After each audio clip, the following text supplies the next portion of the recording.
Hi hello welcome to B Tech Controls. ಈಗ ಏನು ನೋಡ್ತಾ ಇದ್ದೀವಿ ಅಂದರೆ ಇದೊಂದು 3 ಫೇಸ್ LNT ಸ್ಟಾರ್ಟರ್. ಈ 3 ಫೇಸ್ LNT ಸ್ಟಾರ್ಟರ್ಗೆ ಬೋರ್ವೆಲ್ ಇದಕ್ಕೆ ಟೈಮರ್ ಫಿಕ್ಸ್ ಮಾಡಿದ್ದೀವಿ. ನೋಡಿ, ಟೈಮರ್ ಫಿಕ್ಸ್ ಮಾಡಿದ್ದೀವಿ. ಇವಾಗ ಮೋಟಾರ್ ಬಂದು ಆನಲ್ಲಿದೆ, ಪವರ್ ಸಪ್ಲೈ ಇದೆ. ಇದು ಟೈಮರ್ ಆನ್ ಆಗಿದೆ. ಇನ್ನು 3 ಮಿನಿಟಲ್ಲಿ ಆಫ್ ಕೊಟ್ಟಿದ್ದೀವಿ ಚೆಕ್ ಮಾಡೋಕ್ಕೆ. ಇನ್ನು 3 ಮಿನಿಟಲ್ಲಿ ಆಫ್ ಆಗುತ್ತೆ. ಚೆಕ್ ಮಾಡೋಣ.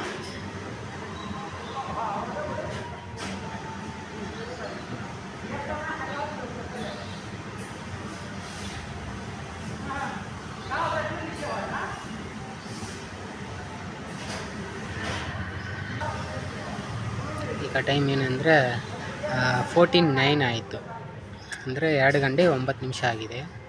2 ಗಂಟೆ 11 ನಿಮಿಷಕ್ಕೆ ಆಫ್ ಕೊಟ್ಟಿದ್ದೀವಿ. ಚೆಕ್ ಮಾಡೋಣ. ಈಗ 10 ಆಯಿತು. 11 ಬಂದಾಗ ಆಟೋಮೆಟಿಕ್ ಆಫ್ ಆಗುತ್ತೆ. ಆಫ್ ಆದರೆ ನೀಡಲಿ ಇದು ಡೌನ್ ಬರುತ್ತೆ.